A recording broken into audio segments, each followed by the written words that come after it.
ओम साईं राम, हर हर महादेव। आज का साईं संदेश। मेरे बच्चे, अब वक्त बदल चुका है।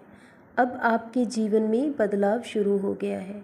जो वक्त बीत गया है अब कभी लौटकर नहीं आएगा। अब मेरा बच्चा भी समझदार हो गया है, बहुत बड़ा हो गया है, जो अपनी जिम्मेदारियों को सही ढंग से निभाने लगा है। पहले तुम जो भी अपने बाबा से मांगते थे, तुम्हें नहीं मिलता था तो तुम ज़िद करते थे और बच्चों की तरह रोने लगते थे, क्योंकि तुम में धैर्य नहीं था। तुम चाहते थे कि जो तुम मांगो तुम्हें उसी पल मिल जाए। और बाबा से हमेशा लड़ा भी करते थे कि आप सबकी इच्छा पूरी करते हो, क्यों मेरे साथ ऐसा करते हो। लेकिन अब तुम बहुत समझदार हो चुके हो, बहुत बड़े बन चुके हो, क्योंकि तुम अब बहुत ही मजबूत हो चुके हो। तुम समझ चुके हो कि धैर्य ही सबसे बड़ा गुण है, और जिस इंसान के पास धैर्य है उसके लिए दुनिया में नामुमकिन कुछ भी नहीं है। अब तुम अपनी हर जिम्मेदारी को, हर फ़र्ज़ को सही ढंग से अदा कर रहे हो, और अब तुम्हारे जीवन में ज़रूर बदलाव होगा, क्योंकि मैं देना तो सब कुछ चाहता हूँ और मेरे लिए नामुमकिन कुछ भी नहीं है।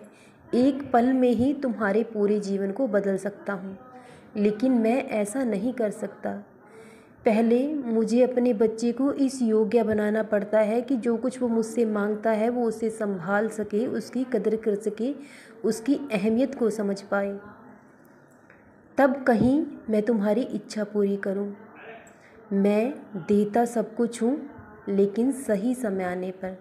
और अब जिस विश्वास के साथ तुम हर परेशानी, हर मुसीबत से लड़ने के लिए तैयार हो, और अब तुमने लोगों की परवाह करनी भी छोड़ दी है, जिस विश्वास के साथ तुम कहते हो जिसे जो कहना है कहे, जिसे जो करना है करे, क्योंकि मेरे बाबा मेरे साथ हैं और कोई मेरा कुछ नहीं बिगाड़ सकता, क्योंकि तुम हर पल मुझे महसूस करने लगे हो। तुम जान चुके हो कि मैं हर पल तुम्हारे साथ हूँ, और तुम देख भी पा रहे हो जिस भी कार्य को तुमने हाथ में लिया है उसे पूर्ण किया है। पहले जिस भी कार्य को तुम हाथ में लेते थे वह तुम्हें नुकसान ही देता था, और लोग अक्सर तुमसे कहते थे कि तुम बहुत ही बदनसीब हो। जब तुम सोने को भी हाथ लगाओ तो वो भी मिट्टी हो जाता है, लेकिन अब ऐसा समय आ चुका है कि अगर आप मिट्टी को भी हाथ लगाओगे तो वह भी सोना बनकर निखरेगी, क्योंकि आपका हर बुरा कर्म समाप्त हो चुका है। क्योंकि मेरे बच्चे, अपने हर बुरे कर्म का फल इंसान को अवश्य भोगना पड़ता है। मैं कभी किसी के कर्मों में हस्तक्षेप नहीं कर सकता, और ना ही मैं किसी के सुख दुख का जिम्मेदार होता हूँ। फिर भी लोग मुझे अपने सुख दुख का जिम्मेदार ठहराते हैं, मुझे दोष देते हैं कि हमारे साथ ऐसा क्यों होता है, क्यों हमें ही बार बार दुख देते हो, जबकि मैं किसी के सुख दुख का जिम्मेदार नहीं हूँ। इंसान के कर्म ही उसके सुख दुख के जिम्मेदार होते हैं। लेकिन अब समय बदल चुका है, क्योंकि जिस विश्वास को तुमने अपने हृदय में जगाया है, ऐसा ही विश्वास तो चाहता था कि तुम्हारे हृदय में जागे।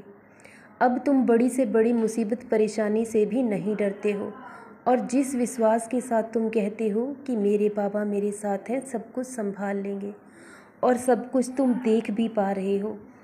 कितनी ही बड़ी मुसीबत, कितनी ही बड़ी परेशानी क्यों ना जाए, लेकिन तुम्हें ज़रा भी चिंता नहीं होती, क्योंकि तुमने सारा भार अपने बाबा पर छोड़ दिया है, और अब तुम्हारे बाबा तुम्हें कभी जीवन में गिरने नहीं देंगे। इसी विश्वास को, इसी श्रद्धा को, इसी सबूरी को हमेशा बनाए रखना, तो तुम्हारे बाबा कभी तुम्हारा साथ नहीं छोड़ेंगे। और जो भी इंसान तुम्हारे पास सहायता के लिए आए, अगर आप उसकी सहायता करने में सक्षम हैं तो दिल खोलकर सहायता करें, क्योंकि ईश्वर ऐसा चाहते हैं कि आप दूसरों की सहायता करें। इसलिए कभी आपके दरवाजे से कोई खाली हाथ नहीं जाना चाहिए, क्योंकि ईश्वर यही चाहते हैं।